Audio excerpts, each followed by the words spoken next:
These days, with the COVID-19 pandemic affecting the Canadian economy as severely as it has, uh, the economic forecasts are getting a lot of attention. And the Pembina Institute in Calgary released one the other day. It's about the emerging economy in Alberta. And to talk with me about it is Binnu Jeyakumar. So, Binnu, welcome to the interview. Hi, Markham. Thanks for having me. Why don't we start with you? Could you give us an overview of your study, please?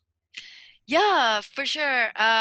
So, Markham, we embarked on this study to try and see what the potential for jobs was in Alberta. This was actually, we started it pre-COVID, looking at some emerging sectors in Alberta and seeing um, what is the potential for employment creation. I think it becomes more relevant in post-COVID era too. And there were we looked at sectors that were commercially available and at scale already in Alberta. So sort of like low hanging fruits. And we looked at 4 different sectors: the renewable energy industry, uh, efficiency, so both industrial as well as buildings. We looked at transportation and oil and gas.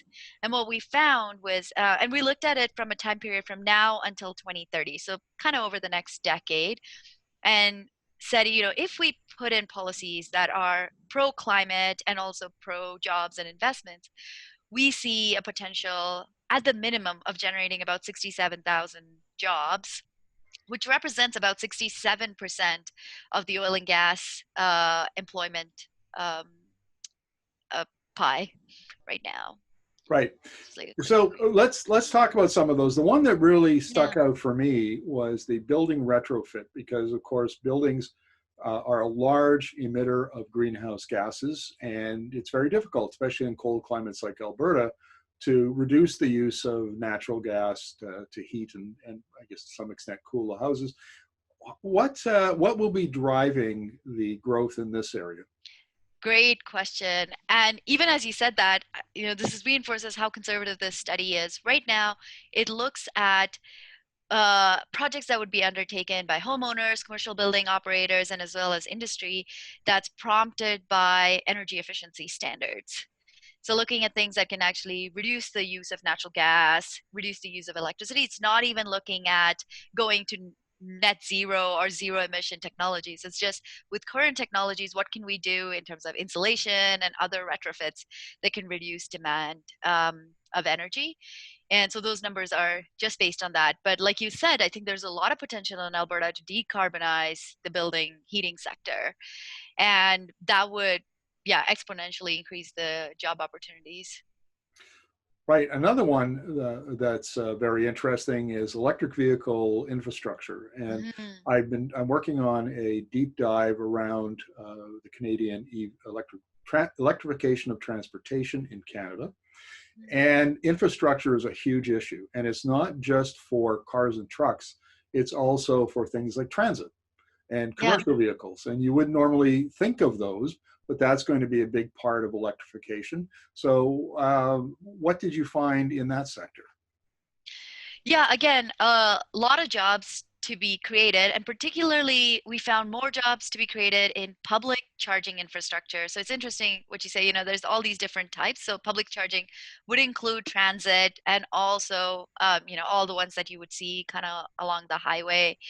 I actually wanted to bring up a really interesting example of what investment in the sector could look like. I don't know if your viewers have heard of the Peaks to Prairies in EV infrastructure. You haven't discussed that.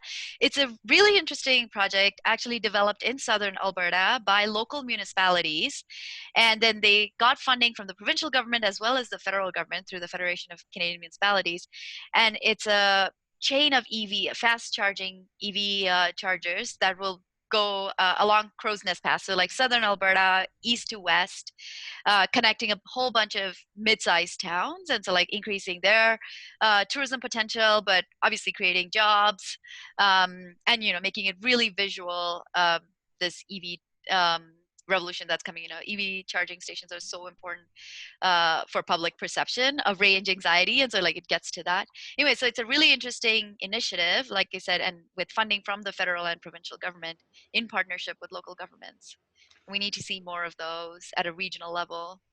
So what do some of these jobs look like? Are we talking about highly technical jobs? I mean, are these jobs that require a lot of training, or are they lower skill jobs? And I guess that would mean lower pay jobs. Oof, lot to unpack there, Markham. Yeah, in our report, we didn't do a skills mapping, but there has been many exercises done on this, particularly in the renewable energy sector. So I can speak to a couple of these sectors. Many of them, I'm imagining you're thinking about particularly displaced oil and gas workers. So many of these sectors, there is a lot of skills that can be transferred very easily. So for example, the renewable sector, there's a lot of jobs for electricians, and they would need just another one layer of certification on top of what they already have to be able to provide these services. um, and there's still like project management, EPC, those are all similar type of services that already exist. So for most of them there is not too much training that's needed. um, that said, like investment in just like getting that that one layer of training, it's like 1 year or a few months, is still important. um, and Okay, I actually want to share one more example because I think it's really relevant. It came in the news only 2 days ago in Queensland, Australia. As part of their COVID recovery package, they opened, I think, a $24 million facility that can train 700 apprentices and about 24,000 electricians to get them that next level of certification. And so this is again another example of what we can do to help with training. Um, in terms of the nature of jobs, particularly around compensation, I think there's another question around location as well.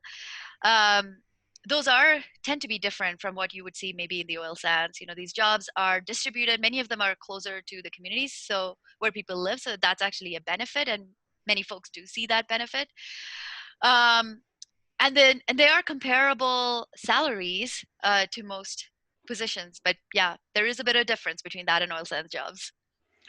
Well, this is going to be my last question.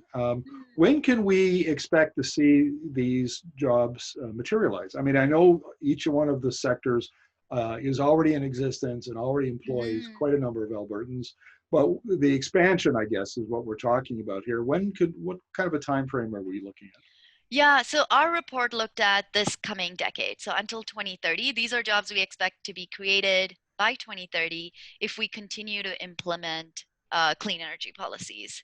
Um, but some of these jobs are already starting. So the renewable energy sector jobs I talked about, Alberta just had 3 rounds of renewable energy procurement happen under the previous governments.